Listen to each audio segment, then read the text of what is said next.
दर्शकों, जैसा कि आप सभी जानते हैं कि भगवान शिव ने धरती लोक की 12 जगहों पर खुद अपने भक्तों को दर्शन दिए और वही 12 जगह आज भगवान शिव के 12 ज्योतिर्लिंगों के नाम से जानी जाती हैं।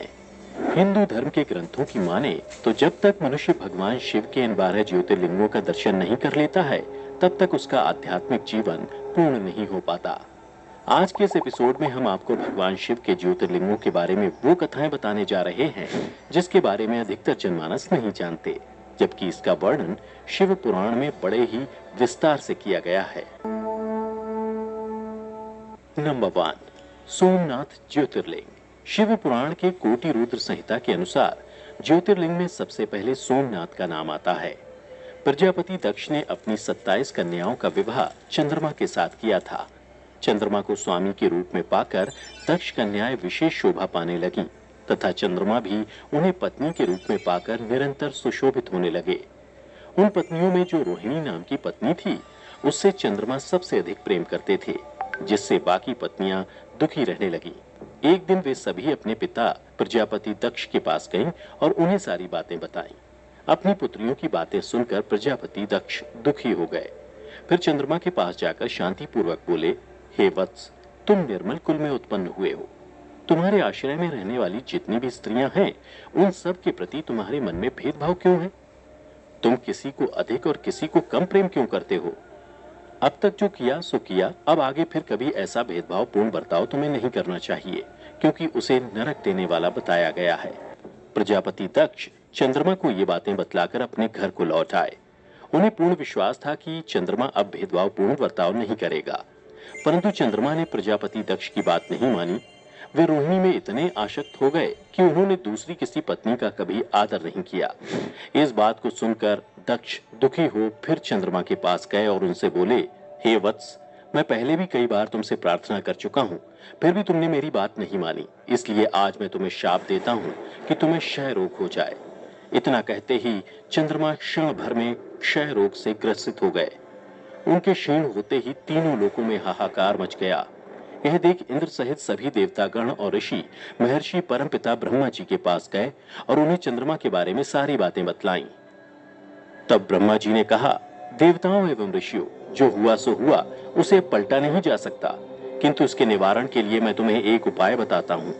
चंद्रमा से जाकर आप सभी कह दें कि वह प्रभास नामक शुभ क्षेत्र में जाएं और वहां विधि पूर्वक महामृत्युंजय मंत्र का जाप करते हुए भगवान शिव की आराधना करें। अपने सामने शिवलिंग की स्थापना करके वहां चंद्रमा नित्य तपस्या करें। इससे प्रसन्न होकर शिव उन्हें क्षय रहित कर देंगे। तब देवताओं एवं ऋषियों के कहने से चंद्रमा ने वहां 6 महीने तक निरंतर तपस्या की। फिर एक दिन भक्त वत्सल भगवान शिव प्रसन्न होकर उनके सामने प्रकट हुए और चंद्रमा से बोले, हे चंद्र, तुम्हारा कल्याण हो। तुम्हारे मन में जो भी अभीष्ट हो वह वर मांगो। भगवान शिव के मुख से ऐसी बातें सुनकर चंद्रमा ने उन्हें प्रणाम करते हुए कहा, हे देवेश्वर, यदि आप मुझसे प्रसन्न हैं तो आप मेरे शरीर से क्षय रोग का निवारण कीजिए। मुझसे जो भी अपराध हुआ है उसे क्षमा कीजिए। तब भगवान शिव ने चंद्रमा से कहा, हे चंद्र, एक पक्ष में तुम्हारी कला प्रतिदिन क्षीण हो और दूसरे पक्ष में फिर वह निरंतर बढ़ती रहे। फिर चंद्रमा ने भगवान शिव की स्तुति की। चंद्रमा की स्तुति से प्रसन्न होकर भगवान शिव निराकार रूप से साकार रूप में प्रकट हुए, अर्थात लिंग के रूप में प्रकट हो सोमेश्वर कहलाए और सोमनाथ ज्योतिर्लिंग के नाम से तीनों लोकों में विख्यात हुए। ऐसा माना जाता है कि जो कोई भी मनुष्य सोमनाथ जाकर इस ज्योतिर्लिंग का भक्ति भाव से पूजन करता है, वह चंद्रमा की तरह क्षय और कोढ़ आदि रोगों से मुक्त हो जाता है। वर्तमान में सोमनाथ ज्योतिर्लिंग गुजरात में स्थित है। नंबर 2, मल्लिकार्जुन ज्योतिर्लिंग। शिव पुराण के कोटि रुद्र संहिता के अनुसार यह भगवान शिव का दूसरा ज्योतिर्लिंग है। शिव पुराण में वर्णित कथा के अनुसार एक बार भगवान शिव और माता पार्वती के मन में यह विचार आया कि उन्हें अब अपने दोनों पुत्रों का विवाह कर देना चाहिए, किंतु वे दोनों ये निर्णय नहीं कर पा रहे थे कि पहले गणेश का विवाह कराएं या फिर कार्तिकेय की। फिर उन्होंने दोनों पुत्र गणेश जी और कार्तिकेय जी को अपने पास बुलाया और उनसे बोले, हे वत्स, तुम दोनों में से जो भी सबसे जल्दी संपूर्ण धरती का चक्कर लगाकर आएगा, उसका विवाह पहले होगा। यह सुन कार्तिकेय अपने मोर पर सवार होकर तुरंत धरती का चक्कर लगाने निकल पड़े। वहीं भगवान गणेश ने सोचा कि मेरी सवारी तो मूषक है, अगर मैं संपूर्ण धरती का चक्कर लगाने निकल पड़ा तो मुझे कई वर्ष लग जाएंगे। फिर उन्होंने बुद्धि लगाई और अपने माता पार्वती और पिता शिव के चारों ओर एक चक्कर लगा लिया। यह देख जब उनसे माता पार्वती ने पूछा कि वत्स, यह तुमने क्या किया, तो गणेश जी ने दोनों हाथ जोड़ते हुए कहा, माते, मेरे लिए तो मेरे माता पिता ही संसार हैं, इसलिए मैंने आप दोनों का चक्कर लगा लिया। यह सुन माता पार्वती और भगवान शिव बहुत प्रसन्न हुए और उन्होंने गणेश जी का विवाह विश्वरूपम की दोनों बेटियों रिद्धि और सिद्धि से करवा दिया। उधर जब कार्तिकेय भ्रमण कर वापस आए तो गणेश जी के विवाह के बारे में पता चला, जिससे कार्तिकेय को बहुत बुरा लगा और उन्होंने निर्णय किया कि वो कभी विवाह नहीं करेंगे और फिर वे क्रौंच पर्वत पर चले गए। बाद में माता पार्वती और भगवान शिव के वहां जाकर अनुरोध करने पर भी वह नहीं लौटे और वहां से 12 कोस दूर चले गए। तब शिव और माता पार्वती ज्योतिर्मय स्वरूप धारण कर वहीं प्रतिष्ठित हो गए। उस दिन से भगवान शिव का मल्लिकार्जुन नामक यह तीनों लोकों में प्रसिद्ध हो गया। इस लिंग के नाम में मल्लिका का अर्थ है देवी पार्वती और अर्जुन का अर्थ है भगवान शिव। और ऐसा माना जाता है कि अमावस्या के दिन भगवान शिव और पूर्णिमा के दिन माता पार्वती अपने पुत्र कार्तिकेय से मिलने यहाँ स्वयं आते हैं। वर्तमान में भगवान शिव का यह ज्योतिर्लिंग आंध्र प्रदेश में स्थित है। नंबर 3, महाकालेश्वर ज्योतिर्लिंग। शिव पुराण के कोटि रुद्र संहिता में वर्णित कथा के अनुसार उज्जैनी यानी उज्जैन नगर में राजा चंद्रसेन का राज हुआ करता था। राजा चंद्रसेन भगवान शिव के परम भक्त थे। शिव पार्षदों में प्रधान मणिभद्र नामक गण उनका सखा हुआ करता था। एक बार मणिभद्र ने राजा चंद्रसेन पर प्रसन्न होकर उन्हें एक तेजोमय चिंतामणि नामक महामणि भेंट में दी। राजा चंद्रसेन ने उस दिव्य मणि को उसी क्षण अपने गले में धारण कर लिया, जिसके बाद उसका प्रभामंडल दैदीप्यमान हो गया और जैसे जैसे समय बीता दूसरे देशों में उसकी यश कीर्ति बढ़ने लगी। यह बात जब दूसरे देशों के राजाओं को पता चली कि चंद्रसेन के पास कोई दिव्य मणि है तो वे सभी मणि पाने का प्रयास करने लगे। कुछ राजाओं ने तो खुद जाकर राजा चंद्रसेन से वह मणि देने की विनती की, किंतु वह राजा की अत्यंत प्रिय वस्तु थी, अतः राजा चंद्रसेन ने वह मणि किसी को नहीं दी। और फिर अंत में मणि पाने की लालसा में कुछ राजाओं ने उज्जैनी नगर पर आक्रमण कर दिया। उज्जैनी नगर पर आक्रमण हुआ देख शिव भक्त चंद्रसेन भगवान महाकाल की शरण में जाकर उनकी आराधना करने लगे। उसी समय गोपी नाम की महिला अपने छोटे बालक को साथ लेकर दर्शन हेतु वहां आई। उस बालक की उम्र 5 वर्ष थी और गोपी विधवा थी। राजा चंद्रसेन को ध्यानमग्न देखकर उस बालक के मन में भी शिव की पूजा करने का विचार आया। फिर घर आकर वह बालक कहीं से एक पत्थर ले आया और अपने घर के एकांत स्थल में बैठकर भक्ति भाव से उसकी पूजा शिवलिंग के रूप में करने लगा। कुछ देर पश्चात जब उसकी माता ने भोजन के लिए उसे बुलाया तो वह नहीं गया। तब उसकी माता स्वयं उस स्थान पर आई जहां वह बालक ध्यान मग्न बैठा था। वहां भी उसकी माता ने उसे पुकारा, किंतु बालक ध्यान से नहीं जगा। यह देख उसकी माता क्रोधित हो उठी और उसने उस बालक को पीटना शुरू कर दिया और समस्त पूजन सामग्री उठाकर फेंक दी। उधर जब बालक चेतना में आया तो उसने अपनी पूजा को नष्ट देखकर बहुत दुख हुआ और वह देव देव महादेव करता हुआ वहीं मूर्छित हो गया। फिर जब वह होश में आया तो उसने देखा कि भगवान शिव की कृपा से वहां एक सुंदर मंदिर निर्मित हो गया। मंदिर के मध्य में दिव्य शिवलिंग विराजमान था एवं पूजा की सारी सामग्री भी यथावत रखी हुई थी। उधर जब उसकी माता को यह पता चला कि उसके बालक के कारण यह सब चमत्कार हुआ है तो वह आश्चर्यचकित हो गई और खुद को कोसने लगी।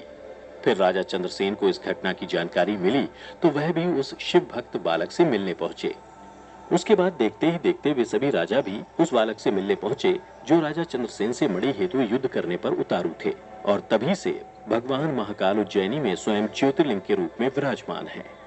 ओंकारेश्वर ज्योतिर्लिंग। एक समय की बात है, देवर्षि नारद मुनि गोकर्ण नामक शिव के समीप जा बड़ी भक्ति के साथ उनकी सेवा करने लगे। कुछ समय बाद वे गिरिराज विंध्य पर आए और विंध्य ने वहां बड़े आदर के साथ उनका पूजन किया और फिर देवर्षि से बोला, हे देवर्षि, मेरे पास सब कुछ है, यहाँ किसी चीज की कोई कमी नहीं है। विंध्य की अभिमान भरी बातें सुनकर देवर्षि नारद वहीं खड़े हो गए। यह देख कोई भी जवाब नहीं दिया। तब विंध्य ने नारद जी से पूछा, आपने मेरे यहाँ कौन सी कमी देखी? आप लंबी सांसें क्यों खींच रहे हैं? तब नारद जी ने विंध्य पर्वत से कहा, विंध्य, तुम्हारे यहाँ सब कुछ है, फिर भी मेरू पर्वत तुमसे बहुत ऊंचा है। उसके शिखर देवलोक में भी जा पहुंचे हैं, किंतु तुम्हारे शिखर का भाग अभी भी वहां नहीं पहुंच सका है। और फिर देवर्षि नारद वहां से तत्काल ही चले गए। इधर नारद जी की बातें सुनकर विंध्य पर्वत मन ही मन खुद को धिक्कारने लगा और कुछ क्षण पश्चात निश्चय किया कि वह भगवान शिव की आराधना करेगा। फिर उसने भगवान शिव की पार्थिव मूर्ति बनाई और 6 मास तक निरंतर तपस्या में लीन रहे। विंध्याचल की कठोर तपस्या देखकर भगवान शिव प्रसन्न हो गए और फिर उसे अपना वह स्वरूप दिखाया जो योगी जन भी नहीं देख पाते। फिर भगवान शिव ने विंध्य पर्वत से कहा, वत्स विंध्य, तुम अपना मन वांछित वर मांगो। तब विंध्य बोला, हे देवेश्वर, आप सदा ही वक्त वत्सल हैं। यदि आप मुझ पर प्रसन्न हैं तो मुझे ऐसा अभीष्ट वर दीजिए जो कार्य को सिद्ध करने वाली हो। यह सुन भगवान शिव ने विंध्य को यह अभीष्ट वर दे दिया और बोले, पर्वतराज, तुम जैसा चाहोगे वैसा ही होगा। उधर जब ऋषिगणों और देवताओं को पता चला कि इस समय भगवान शिव विंध्याचल पर्वत पर विराजमान हैं, तो वे सभी वहां तत्काल ही पहुंच गए और वहां पहुंचकर सभी भगवान शिव से बोले, हे देवाधिदेव, आप यहाँ स्थिर रूप में निवास करें। देवताओं तथा ऋषियों की बात सुनकर भगवान शिव प्रसन्न हो गए और वहां जो एक ओमकार लिंग था वह दो रूपों में विभक्त हो गया, जिसमें से एक लीन ओमकारेश्वर और दूसरा अमलेश्वर नाम से जाना जाने लगा। भगवान शिव का यह ज्योतिर्लिंग मध्य प्रदेश की नर्मदा नदी के पास शिवपुरी द्वीप पर स्थापित है। केदारनाथ ज्योतिर्लिंग। भगवान विष्णु के नर और नारायण नाम के दो अवतार हुए थे। वे दोनों बद्रिकाश्रम तीर्थ में पार्थिव शिवलिंग बनकर तपस्या करने लगे।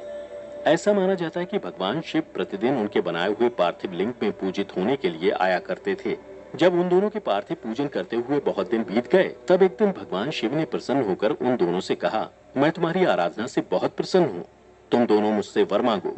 तब नर और नारायण भगवान शिव से बोले, हे देवेश्वर, यदि आप हम दोनों से सच में प्रसन्न हैं, तो अपने स्वरूप से पूजा ग्रहण करने के लिए यहाँ स्थित हो जाइए। नर और नारायण के मुख से ऐसी बातें सुनकर भगवान शिव हिमालय के उसी केदार तीर्थ में ज्योतिर्लिंग के रूप में स्थित हो गए, जिसे आज केदारनाथ ज्योतिर्लिंग के नाम से जाना जाता है। भीमाशंकर ज्योतिर्लिंग। शिव पुराण के कोटि रुद्र संहिता में वर्णित कथा के अनुसार पौराणिक समय में एक महापराक्रमी राक्षस हुआ करता था, जिसका नाम भीम था। वह महाबली राक्षस कुंभकर्ण और कर्कटी का पुत्र था। वह अपनी माता के साथ सहाय पर्वत पर निवास करता था। एक दिन राक्षस भीम ने अपनी माता से पूछा कि मेरे पिताजी कौन हैं और कहाँ हैं? तुम यहाँ अकेली क्यों रहती हो? तब कर्कटी ने कहा, पुत्र, लंकाधिपति रावण के छोटे भाई कुंभकर्ण तेरे पिता थे। श्री राम ने भाई सहित तुम्हारे पिता का वध कर डाला। तुम्हारे पिता से पहले विराट मेरे पति हुआ करते थे, उन्हें भी श्री राम ने ही मार डाला। अपनी माता की बातें सुनकर भीम को बड़ा ही क्रोध आया। फिर जब उसका क्रोध कुछ कम हुआ तो वह विचार करने लगा कि मैं विष्णु के साथ कैसा बर्ताव करूं। यदि मैं अपने पिता का पुत्र हूं तो श्री हरि से अवश्य बदला लूंगा। और फिर राक्षस भीम मन में ऐसा निश्चय करके महान तप करने के लिए चला गया। उसने ब्रह्मा जी की 1000 वर्षों तक महान तपस्या की। तब एक दिन ब्रह्मा जी उसे वर देने के लिए प्रकट हुए और बोले, वत्स भीम, मैं तुम्हारी तपस्या से प्रसन्न हूँ, इसलिए तुम्हारी जो इच्छा हो उसके अनुसार वर मांगो। तब भीम ने ब्रह्मा जी को प्रणाम करते हुए कहा, देवेश्वर, यदि आप मुझसे प्रसन्न हैं और मुझे वर देना चाहते हैं तो आज मुझे ऐसा बल दीजिए जिसकी कहीं तुलना ना हो। उसके बाद ब्रह्मा जी उसे यह अभीष्ट वर देकर अपने धाम को चले गए। ब्रह्मा जी से अत्यंत बल पाकर राक्षस अपने घर आया और माता को प्रणाम करने के बाद बोला, माँ, अब तुम मेरा बल देखो। मैं इंद्र आदि देवताओं तथा इसकी सहायता करने वाले श्री हरि का संहार कर डालूंगा। इसके बाद भयानक पराक्रमी भीम पहले इंद्र आदि देवताओं को जीता और उन सबको अपने अपने स्थान से निकाल दिया। फिर जब देवताओं की प्रार्थना पर राक्षस भीम से भगवान विष्णु युद्ध करने आए, वो भी उससे हार गए। इस तरह देवलोक पर अपना शासन स्थापित करने के बाद उसने पृथ्वी को जीतना शुरू किया। इस क्रम में उसने सबसे पहले वह कामरूप देश के राजा सुदीक्षण पर आक्रमण किया। राजा के साथ उसका भयंकर युद्ध हुआ। दुष्ट असुर भीम ने ब्रह्मा जी के दिए वर के प्रभाव से शिव भक्त महाराज सुदीक्षण को परास्त कर दिया और सब सामग्रियों सहित उनका राज्य तथा सर्वस्व अपने अधिकार में कर लिया और राजा को भी कैद कर लिया। परंतु कैद खाने में भी महाराजा सुदीक्षण ने भगवान की प्रीति के लिए शिव की उत्तम लिंग बनाकर उनका पूजन शुरू कर दिया। उसके बाद उसने सभी महर्षियों को अपने वश में कर लिया। यह देख सभी देवता तथा ऋषि अत्यंत पीड़ित हो भगवान शिव की आराधना करने लगे। तब भगवान शिव अत्यंत प्रसन्न हो देवताओं से बोले, देवगण तथा महर्षियों, मैं प्रसन्न हूँ, तुम्हारा कौन सा कार्य सिद्ध करूं? तब देवता बोले, प्रभु, कुंभकर्ण से उत्पन्न कर्कटी का बलवान पुत्र राक्षस भीम ब्रह्मा जी के दिए हुए वर से शक्तिशाली हो देवताओं को निरंतर पीड़ा दे रहा है, अतः आप इस दुखदायी राक्षस का नाश कीजिए। तब भगवान शिव बोले, देवताओं, कामरूप देश के राजा सुदीक्षण मेरे श्रेष्ठ भक्त हैं, उनसे मेरा एक संदेश जाकर कह दो, फिर तुम्हारा सारा कार्य शीघ्र ही पूरा हो जाएगा। उनसे कहना, महाराज सुदीक्षण, तुम शिव जी के विशेष भक्त हो, अतः तुम प्रेम पूर्वक भगवान शिव की आराधना करो। दुष्ट राक्षस भीम ब्रह्मा जी का वर पाकर प्रबल हो गया है, इसलिए उसने तुम्हारा तिरस्कार किया है, परंतु अब मैं उस दुष्ट को मार डालूंगा। उसके बाद सब देवताओं ने वहां जाकर महाराज सुदीक्षण से शिव की कही हुई सारी बातें बताईं। उसके बाद सारे देवता और महर्षि अपने अपने आश्रम चले गए। इधर भगवान शिव भी अपने गण के साथ लोक हित की कामना से अपने भक्त की रक्षा करने के लिए सादर सुदीक्षण निकट गए और गुप्त रूप से वहीं निवास करने लगे। उसके बाद किसी ने राक्षस से जाकर कह दिया कि राजा तुम्हारे नाश के लिए कोई पूजा कर रहा है। यह बात सुनते ही वह राक्षस कुपित हो उठा और उनको मार डालने की इच्छा से नंगी तलवार हाथ में लिए राजा के पास गया और भगवान शिव के लिंग पर तलवार चलाई, परंतु वह तलवार उस शिवलिंग का स्पर्श भी नहीं कर पाई कि उसे साक्षात भगवान शिव वहां प्रकट हो गए और बोले, देखो अपने भक्त की रक्षा के लिए प्रकट हुआ हूं। ऐसा कहकर भगवान शिव ने अपनी पिनाक से उसकी तलवार के 2 टुकड़े कर दिए। तब उस राक्षस ने फिर अपना त्रिशूल चलाया, परंतु शिव ने उस दुष्ट के त्रिशूल के भी सैकड़ों टुकड़े कर डाले। तदनंतर शिव जी के साथ उसका घोर युद्ध हुआ। फिर नारद जी ने आकर भगवान शिव से प्रार्थना की कि प्रभु शीघ्र ही इसका संहार कीजिए। नारद जी के इस प्रकार प्रार्थना करने पर भगवान शिव ने हुंकार मात्र से उस समय समस्त राक्षसों का वध कर दिया। तदनंतर भगवान शिव की कृपा से इंद्र आदि समस्त देवताओं और मुनीश्वरों को तथा संपूर्ण जगत स्वस्थ हुआ। फिर देवताओं और मुनियों ने भगवान शिव से प्रार्थना की कि प्रभु आप यहाँ लोगों को सुख देने के लिए सदा निवास करें। आपका दर्शन करने से यहाँ सबका कल्याण होगा। आप भीम शंकर के नाम से विख्यात होंगे और सबके संपूर्ण मनोरथों की सिद्धि करेंगे। आपका यह ज्योतिर्लिंग सदा पूजनीय और समस्त आपत्तियों का निवारण करने वाला होगा और तब से वह लिंग भीम शंकर ज्योतिर्लिंग के नाम से जाना जाता है। विश्वेश्वर ज्योतिर्लिंग भगवान शिव का यह 7वां ज्योतिर्लिंग रूप है जो उत्तर प्रदेश के काशी में स्थित है। शिव पुराण के कोटि रुद्र संहिता में इसकी स्थापना से जुड़ी कथा बताई गई है, जिसके अनुसार एक बार भगवान सदाशिव के मन में 1 से 2 हो जाने की इच्छा हुई। फिर वे सगुण रूप में प्रकट हो शिव कहलाए और वही पुरुष और स्त्री 2 रूपों में प्रकट हो गए। उनमें जो पुरुष था उसका नाम शिव हुआ और जो स्त्री हुई वे शक्ति नाम से जानी गई। फिर शिव और शक्ति ने अदृश्य रहकर प्रकृति और पुरुष की रचना की और कहा कि तुम दोनों को तपस्या करनी चाहिए। तुम्हारी तपस्या से एक उत्तम सृष्टि का विस्तार होगा। यह सुन प्रकृति और पुरुष बोले, प्रभु तपस्या के लिए तो यहाँ कोई स्थान है ही नहीं, फिर हम दोनों आपकी आज्ञा के अनुरूप तप कहाँ करें। तब सदाशिव शिव ने 5 कोश लंबे चौड़े नगर का निर्माण किया जो उनका अपना ही स्वरूप था। उस नगर का निर्माण करके उन्होंने उसे उन दोनों के लिए भेजा। यह नगर आकाश में पुरुष के समीप आकर स्थित हो गया। तब पुरुष श्री हरि ने उस नगर में स्थित हो सृष्टि की कामना से शिव का ध्यान करते हुए बहुत वर्षों तक तप किया। उस समय परिश्रम के कारण उनके शरीर से श्वेत जल की अनेक धाराएं प्रकट हुईं, जिनसे सारा शून्य आकाश ढक गया, जिसकी वजह से कुछ भी दिखाई नहीं देने लगा। उसे देखकर भगवान विष्णु मन ही मन बोल उठे, यह कैसी अद्भुत वस्तु दिखाई देती है। उस समय इस आश्चर्य को देखकर उन्होंने अपना सिर हिलाया, जिससे उनके एक कान में मणि गिर पड़ी। जहां यह मणि गिरी वह स्थान मणिकर्णिका नाम से जाना गया। और जब श्वेत जल के कारण पंचकोशी डूबने और बहने लगी, तब निर्गुण शिव ने शीघ्र ही उसे अपने त्रिशूल पर धारण कर लिया। उसके बाद विष्णु अपनी पत्नी प्रकृति के साथ वहां विश्राम करने लगे। तब उनकी नाभि से एक कमल प्रकट हुआ और उस कमल से ब्रह्मा उत्पन्न हुए। फिर भगवान शिव ने यह सोचा कि ब्रह्मांड के भीतर कर्म पाश से बंधे हुए प्राणी मुझे कैसे प्राप्त कर सकेंगे। यह सोचकर उन्होंने मुक्तिदायिनी पंचकोशी को इस जगत में छोड़ दिया और यहाँ स्वयं परमात्मा ने अविमुक्त लिंग की स्थापना की। फिर भगवान शिव ने काशीपुरी को स्वयं अपने त्रिशूल से उतारकर मृत्युलोक में छोड़ दिया। और ऐसा माना जाता है कि जब जब ब्रह्मा जी का एक दिन पूरा होने पर जब सारे जगत का प्रलय हो जाता है, तब भी इस काशीपुरी का नाश नहीं होता।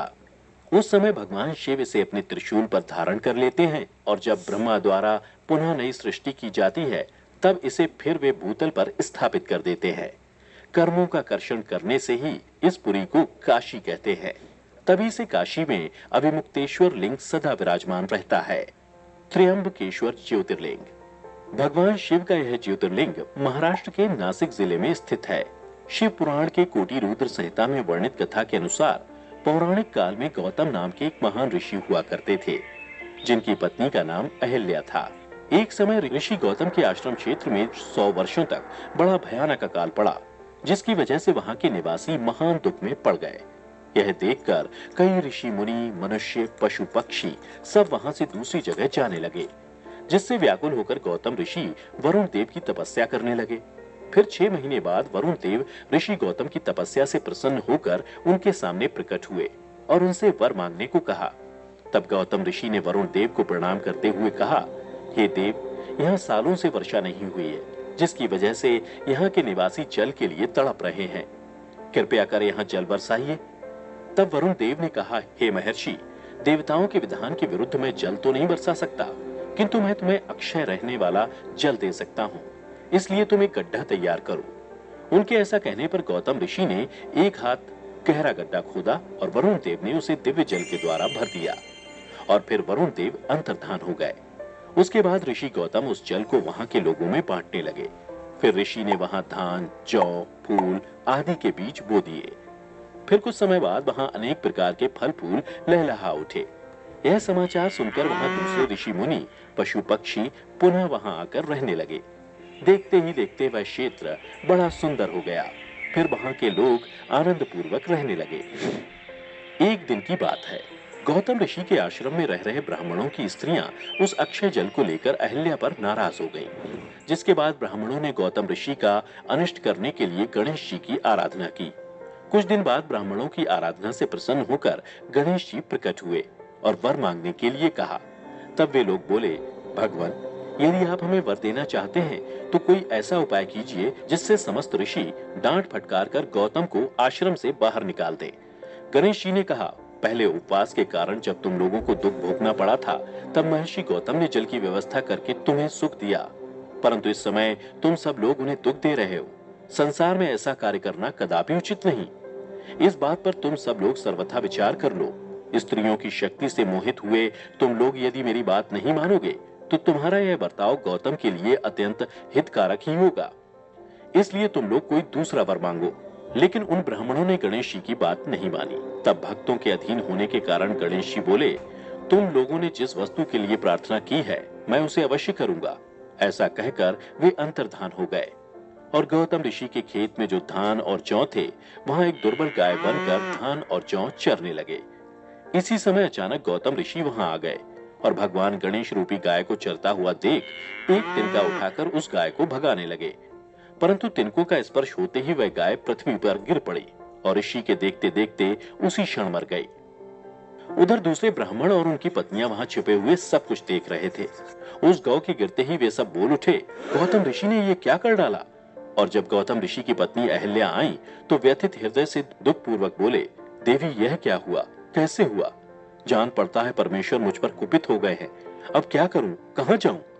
मुझ पर गौ हत्या का पाप लग गया है। यह देख ब्राह्मण और उनकी पत्नियां गौतम को डांटने और दुवचनों द्वारा अहिल्या को पीड़ित करने लगी। ब्राह्मण बोले, अब तुम्हें अपना मुंह नहीं दिखाना चाहिए, यहाँ से चले जाओ।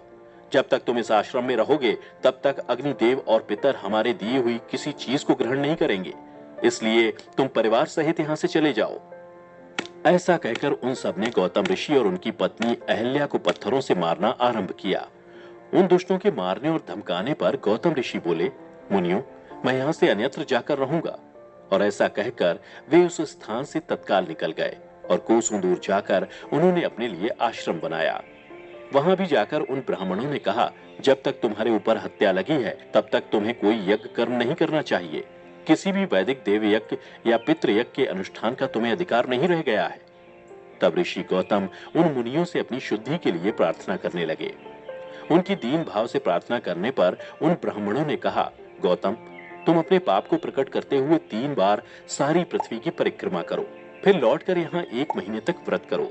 इसके बाद ब्रह्मगिरी की 101 परिक्रमा करने के पश्चात तुम्हारी शुद्धि होगी।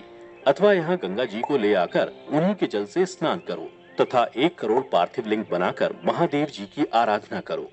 फिर गंगा में स्नान करके इस पर्वत की 11 बार परिक्रमा करो।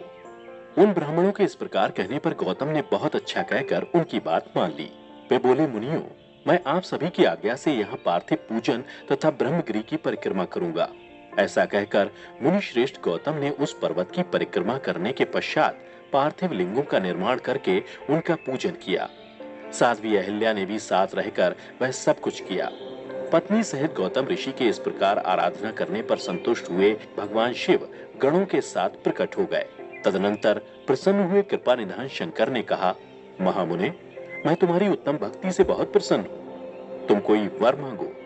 उस समय महात्मा शंभू के सुंदर रूप को देखकर आनंदित हुए गौतम ने भक्ति भाव से शिव जी को प्रणाम करके उनकी स्तुति की और बोले, देव, मुझे निष्पाप कर दीजिए। भगवान शिव ने कहा, मुने, तुम धन्य और सदा ही निष्पाप हो। इन दुष्टों ने तुम्हारे साथ छल किया, उनका कभी उद्धार नहीं हो सकता। भगवान शिव की बातें सुनकर महर्षि गौतम मन ही मन बड़े विस्मित हुए। उन्होंने हाथ जोड़ते हुए कहा, महेश्वर, उन ऋषियों ने तो मेरा बहुत बड़ा उपकार किया। यदि उन्होंने यह बर्ताव ना किया होता तो मुझे आपका दर्शन कैसे होता। धन्य है वे महर्षि जिन्होंने मेरे लिए परम कल्याणकारी कार्य किया है। उनके इस दुराचार से ही मेरा महान स्वार्थ सिद्ध हुआ है। गौतम ऋषि की यह बात सुनकर महेश्वर बड़े प्रसन्न हुए और बोले, विप्रवर, तुम धन्य हो, सभी ऋषियों में श्रेष्ठतर हो। मैं तुम पर बहुत प्रसन्न हुआ हूँ। तुम मुझसे उत्तम वर मांगो। तब गौतम ऋषि बोले, देवेश, यदि आप प्रसन्न हैं तो मुझे गंगा प्रदान कीजिए और ऐसा करके लोक का महान उपकार कीजिए। ऐसा कहकर गौतम ऋषि ने देवेश्वर भगवान शिव के दोनों चरण पकड़ लिए। तब भगवान शिव ने पृथ्वी और स्वर्ग के सारभूत जल को निकालकर गौतम मुनि को दे दिया। तब देवी गंगा परम सुंदर स्त्री का रूप धारण करके वहां खड़ी हो गई। यह देख गौतम ऋषि ने देवी गंगा को नमस्कार करते हुए कहा, हे देवी, आप धन्य हैं। आपने तीनों लोगों को पवित्र किया है।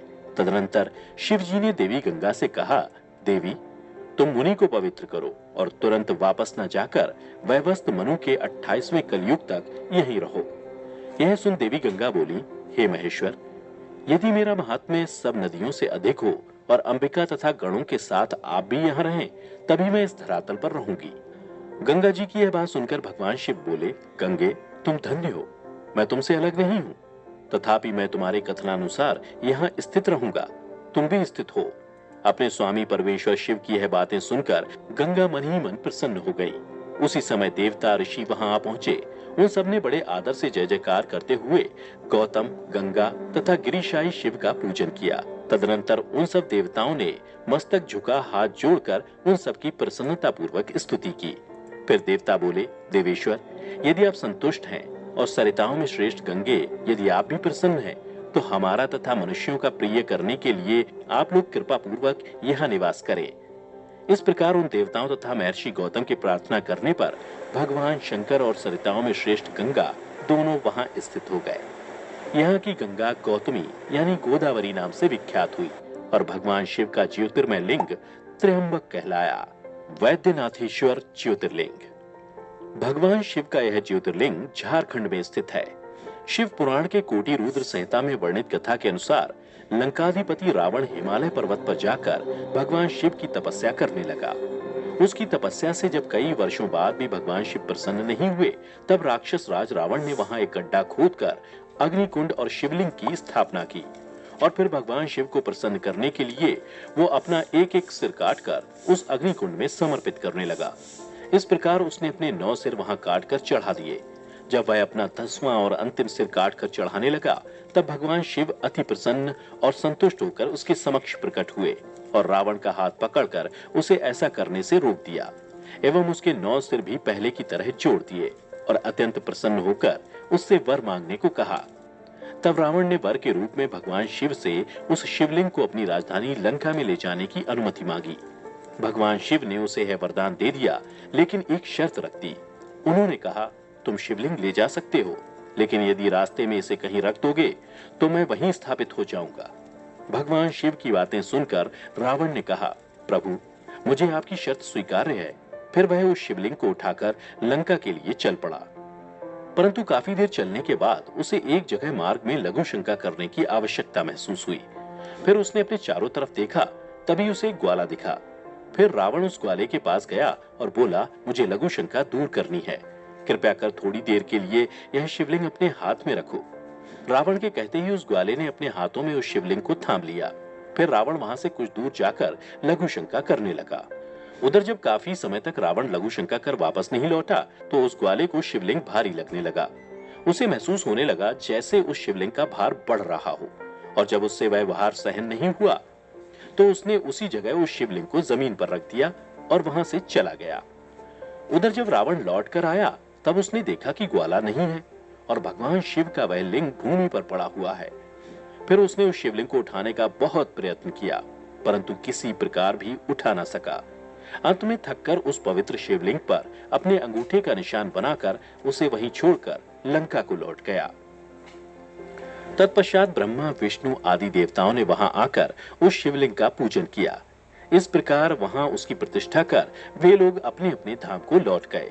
यही ज्योतिर्लिंग श्री वैद्यनाथ के नाम से जाना जाता है। नागेश्वर ज्योतिर्लिंग। पौराणिक काल में दारुका नाम की एक राक्षसी हुआ करती थी, जो देवी पार्वती के वरदान से सदा घमंड में रहती थी। उसके पति का नाम दारुक था, जो बड़ा ही बलवान था। उसने बहुत से राक्षसों को साथ लेकर वहां के ऋषि मुनि पर अत्याचार करना शुरू कर दिया था। वह लोगों के यज्ञ और धर्म को नाश करता फिरता था। पश्चिम समुद्र के तट पर उसका एक वन था, जो संपूर्ण समृद्धियों से भरा रहता था। उस वन का विस्तार सब ओर से 16 योजन था।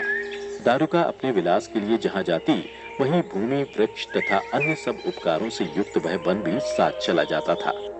देवी पार्वती ने उस वन की देखरेख का भार दारुका को सौंप दिया था। दारुका अपने पति के साथ इच्छानुसार उसमें विचरण करती थी। राक्षस दारुक अपनी पत्नी दारुका के साथ वहां रहकर सबको भय देता था। उससे पीड़ित हुई प्रजा ने महर्षि औरव की शरण में जाकर उनको अपना दुख सुनाया। औरव ने शरणागतों की रक्षा के लिए राक्षसों को ये शाप दे दिया कि ये राक्षस यदि पृथ्वी पर प्राणियों की हिंसा या यज्ञों का विध्वंस करेंगे तो उसी समय अपने प्राणों से हाथ धो बैठेंगे। देवताओं ने जब यह बात सुनी, तब उन्होंने दुराचारी राक्षसों पर चढ़ाई कर दी। राक्षस घबराए।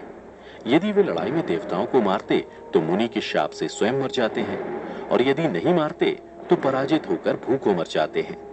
उस अवस्था में राक्षसी दारुका ने कहा कि भवानी के वरदान से मैं इस सारे वन को जहां चाहूं वहां ले जा सकती हूं। इतना कहकर वह समस्त वन को ज्यों का त्यों ले जाकर समुद्र में जा बसी। राक्षस लोग पृथ्वी पर न रहकर जल में निर्भय रहने लगे और वहां प्राणियों को पीड़ा पहुंचाने लगे। कुछ समय बाद एक दिन बहुत सी नावें उधर आईं, जो मनुष्यों से भरी थीं। मनुष्यों को देखकर राक्षसों ने उनमें बैठे सब लोगों को पकड़ लिया और बेड़ियों से बांधकर कारागार में डाल दिया। वे उन्हें बारंबार धमकियां देने लगे। उनमें सुप्रिय नाम के प्रसिद्ध एक वैश्य था, जो उस दल का सरदार था। वह बड़ा सदाचारी, भस्म, रुद्राक्षधारी तथा भगवान शिव का परम भक्त था। सुप्रिय शिव की पूजा किए बिना भोजन नहीं करता था। वह स्वयं तो शंकर का पूजन करता ही था, बहुत से अपने साथियों को भी शिव की पूजा सिखा दी थी। फिर सब लोग नमः शिवाय मंत्र का जप और शंकर जी का ध्यान करने लगे। सुप्रिय को भगवान शिव का दर्शन भी होता था। दारुक राक्षस को जब इस बात का पता लगा, तब उसने आकर सुप्रिय को धमकाया। उसके साथ ही राक्षस सुप्रिय को मारने दौड़े। उन राक्षसों को आया देख सुप्रिय के नेत्र भय से कातर हो गए और वह बड़े प्रेम से शिव का चिंतन और उनके नामों का जप करने लगे। तब सुप्रिय ने भगवान को याद करते हुए कहा, देवेश्वर शंकर, मेरी रक्षा कीजिए। कल्याणकारी त्रिलोकीनाथ, हमें इस दुष्ट से बचाइए। अब आप ही मेरे सर्वस्व हैं। प्रभु, मैं आपका हूँ, आपके अधीन हूँ, और आप ही सदा मेरे जीवन एवं प्राण हैं। सुप्रिय के इस प्रकार प्रार्थना करने पर भगवान शंकर एक विवर से निकल पड़े। उनके साथ ही 4 दरवाजों का एक उत्तम मंदिर भी प्रकट हो गया। उसके मध्य भाग में अद्भुत ज्योतिर्मय शिवलिंग प्रकाशित हो रहा था। उसके साथ शिव परिवार के सब लोग विद्यमान थे। सुप्रिय ने उनका दर्शन करके पूजन किया। पूजित होने पर भगवान शंभु ने प्रसन्न हो स्वयं पाशुपतास्त्र लेकर प्रधान राक्षसों, उनके सारे उपकरणों तथा सेवकों को भी तत्काल ही नष्ट कर दिया, और उस दुष्टांता से शंकर ने अपने भक्त सुप्रिय की रक्षा की। तत्पश्चात अद्भुत लीला करने वाले और लीला से ही शरीर धारण करने वाले शंभु ने उस वन को यह वरदान दे दिया कि आज से इस वन में ब्राह्मण, क्षत्रिय, वैश्य और शूद्र, इन चारों वर्णों के धर्मों का पालन हो। यहाँ श्रेष्ठ मुनि निवास करें और तमोगुणी राक्षस इसमें कभी न रहें। शिव धर्म के उपदेशक, प्रचारक और प्रवर्तक लोग इसमें निवास करें। इसी समय राक्षसी दारुका ने दिनचित से देवी पार्वती की स्तुति की। देवी पार्वती प्रसन्न हो गई और बोली, बताओ तेरा क्या कार्य करूं? उसने कहा, मेरे वंश की रक्षा कीजिए। देवी बोली, मैं सच कहती हूँ, तुम्हारे कुल की रक्षा करूंगी। मित्रों, स्कंद पुराण में वर्णित कथा के शिव से बोली, नाथ, आपकी यह बात युग के अंत तक सच्ची होगी, तब तक तामसी सृष्टि भी रहे, ऐसा मेरा विचार है। मैं भी आपकी ही हूँ और आपके ही आश्रम में रहती हूँ, अतः मेरी बात को प्रमाणित कीजिए। यह राक्षसी दारुका देवी है और मेरी ही शक्ति है और राक्षसियों में बलिष्ठ है, अतः यही राक्षसों के राज्य का शासन करे। वे राक्षस पत्नियां जिन पुत्रों को पैदा करेंगी, सब मिलकर इस वन में निवास करें, ऐसी मेरी इच्छा है। शिव बोले, प्रिय, यदि तुम ऐसी बात कहती हो तो मेरा वचन सुनो। मैं भक्तों का पालन करने के लिए प्रसन्नता पूर्वक इस वन में रहूंगा।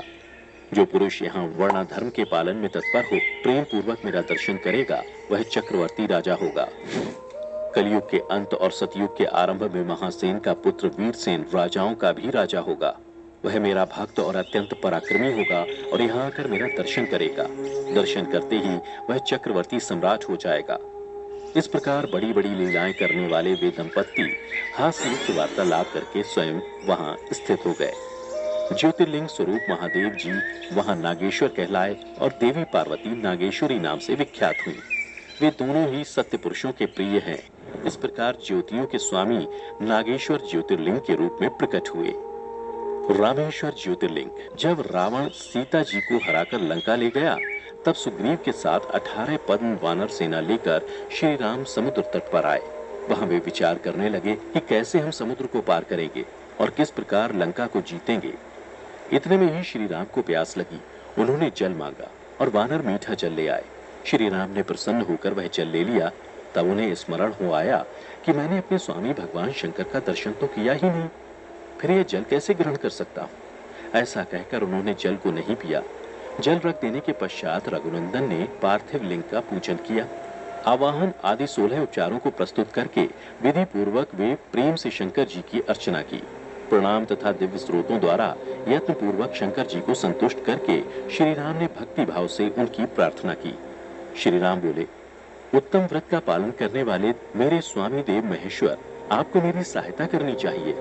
आपके सहयोग के बिना मेरे कार्य की सिद्धि अत्यंत कठिन है। रावण भी आपका ही भक्त है, वह सबके लिए सर्वथा दुर्जय है, परंतु आपके दिए हुए वरदान से वह सदा दर्प में भरा रहता है। वह त्रिभुवन विजयी महावीर है। इधर मैं भी आपका दास हूँ, सर्वथा आपके अधीन रहने वाला हूँ। सदाशिव, यह विचार कर आपको मेरे प्रति पक्षपात करना चाहिए। इस प्रकार प्रार्थना और बारंबार नमस्कार करके उन्होंने उच्च स्वर से जय शंकर जय शिव इत्यादि का उद्घोष करते हुए शिव का स्तवन किया। फिर उनके मंत्र के जप और ध्यान में तत्पर हो गए। तत्पश्चात पुनः पूजन करके वे स्वामी के आगे नाचने लगे। उस समय उनका हृदय प्रेम से द्रवित हो रहा था और उन्होंने शिव के संतोष के लिए गाल बजाकर अव्यक्त शब्द किया। उस समय भगवान शंकर उन पर बहुत प्रसन्न हुए और वे ज्योतिर्मय महेश्वर शिव देवी पार्वती तथा पार्षद गणों के साथ शत्रोक्त निर्मल धारण करके तत्काल वहां प्रकट हो गए।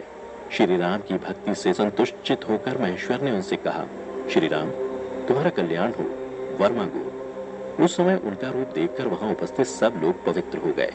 शिव धर्म परायण श्री राम जी ने स्वयं उनका पूजन किया। फिर भांति भांति की स्तुति की एवं प्रणाम करके उन्होंने भगवान शिव से लंका में रावण के साथ होने वाले युद्ध में अपने लिए विजय की प्रार्थना की।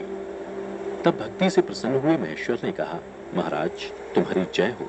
भगवान शिव के दिए हुए विजय सूचक वर एवं युद्ध की आज्ञा को पाकर श्री राम ने नतमस्तक हो हाथ जोड़कर उनसे पुनः प्रार्थना की। श्री राम बोले, मेरे स्वामी शंकर, यदि आप संतुष्ट हैं तो जगत के लोगों को पवित्र करने तथा दूसरों की भलाई करने के लिए सदा यहाँ निवास करें।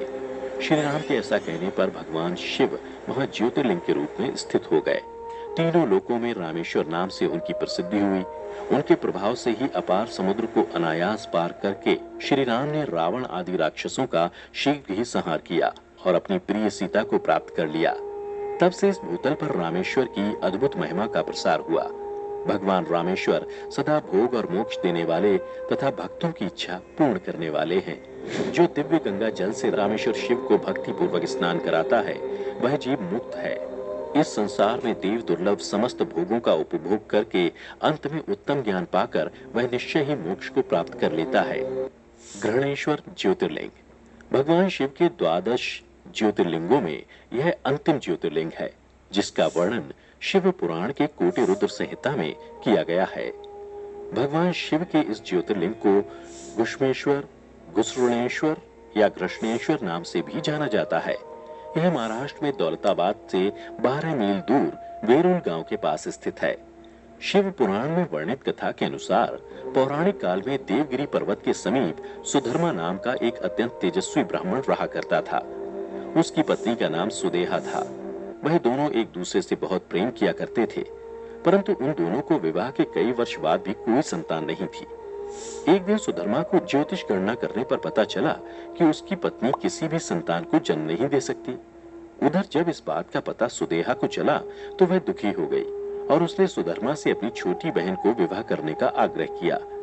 जब सुधर्मा को पता चला कि उसकी पत्नी अपनी छोटी बहन को उसके विवाह के लिए आग्रह कर रही है तो उसे बड़ा दुख हुआ, परंतु सुदेहा के बारंबार आग्रह करने पर अंत में वह उसकी छोटी बहन से विवाह करने के लिए राजी हो गया और अपनी पत्नी की छोटी बहन घुष्मा को ब्याह कर ले आया।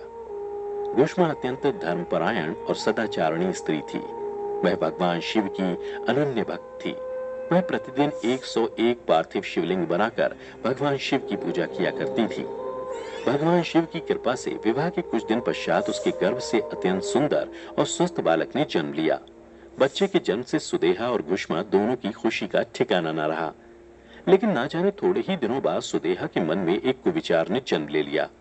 वह मन ही मन सोचने लगी कि इस घर में मेरा तो कुछ है ही नहीं, जो कुछ भी है वह घुष्मा और उसके पुत्र का है। धीरे धीरे घुष्मा का पुत्र जवान हो गया और सुधर्मा ने उस पुत्र का विवाह करा दिया।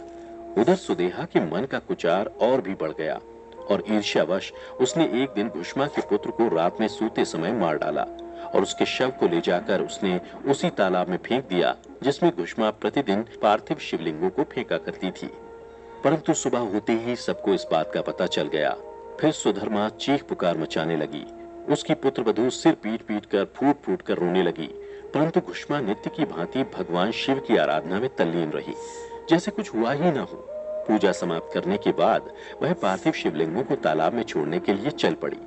जब वह तालाब से लौटने लगी उसी समय उसका प्यारा लाल तालाब के भीतर से निकलकर आता हुआ दिखाई पड़ा और वह सदा की भांति आकर घुष्मा के चरणों में गिर पड़ा, जैसे कहीं आसपास से ही घूम कर आ रहा हो। इसी समय भगवान शिव भी वहां प्रकट होकर घुष्मा से वर मांगने के लिए कहने लगे। वह सुदेहा की घिनौनी करतूत से अत्यंत क्रुद्ध हो उठे थे। अपने त्रिशूल द्वारा उसका गला काटने को आगे बढ़े, परंतु घुष्मा ने हाथ जोड़कर भगवान शिव से कहा, प्रभु, यदि आप मुझ पर प्रसन्न हैं तो मेरी उस अभागिन बहन को क्षमा कर दें। निश्चित ही उसने अत्यंत जघन्य पाप किया है, किंतु आपकी दया से मुझे मेरा पुत्र वापस मिल गया। अब आप उसे क्षमा करें और प्रभु, मेरी एक प्रार्थना कि लोक कल्याण के लिए आप इस स्थान पर सर्वदा के लिए निवास करें। भगवान शिव ने उसकी ये बातें स्वीकार कर ली और ज्योतिर्लिंग के रूप में प्रकट होकर वहीं निवास करने लगे। सती शिव भक्त घुष्मा के आराध्य होने के कारण वे यहाँ घुमेश्वर महादेव के नाम से विख्यात हुए। शिव पुराण की माने तो इनका दर्शन लोक परलोक दोनों के लिए अमोघ फलदायी है। तो दोस्तों, भगवान शिव के 12 ज्योतिर्लिंगों की कथा यही समाप्त होती है। अगर आपको हमारी ये कथा पसंद आई हो तो इसे ज्यादा से ज्यादा लाइक और शेयर करें। फिलहाल आज की वीडियो में इतना ही। अब हमें इजाजत दें। आपका बहुत बहुत शुक्रिया।